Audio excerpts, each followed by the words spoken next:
So let's get into a couple things on the leadership front. Now, think about a new leader or a leader that's trying to find his or her footing in leadership.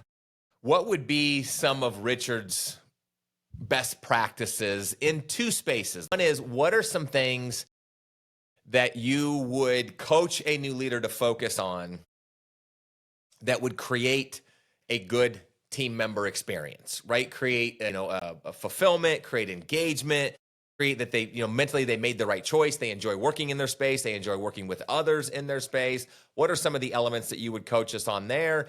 And then the second piece is, how do you stay sane as a leader, right? So how, you're always worried about your people. What are some things that you do to make sure, your tank is full so you can show up to be at your best? Let's kind of start with the first one, and then we'll dive into the second one.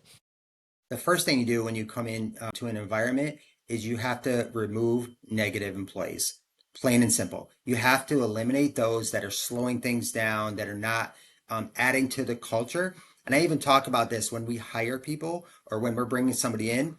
What's the fit going to be for culture? Will they enhance the culture or not? If the answer, Chad, is no, they won't enhance it. And they might be a great interview, but if they're not going to enhance the culture, they're out. I don't bring them in. So the first thing I do is make sure, assess the environment, and we have to remove obstacles, any negative employees. Okay, because so many times we allow the wrong people to stay on the bus, right? And we justify it and we do, but that is I hate it's overplayed, but it's like a cancer that will just continuously spread. And what leaders don't really realize is that it really infects your top producers, because your top producers get frustrated.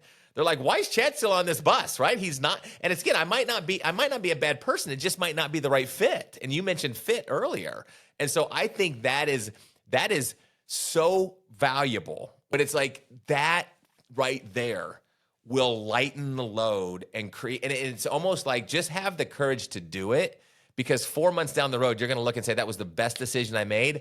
And I also believe, I can't prove this, but I also believe that the person that you got off the bus will say, that was the best thing for me too, because it wasn't right for them. Yeah, you're spot on. And I think the key is, again, thinking about the masses, but the one person that you got off the bus, four more people just got on, right? And so, and that's the difference in trying to quantify that.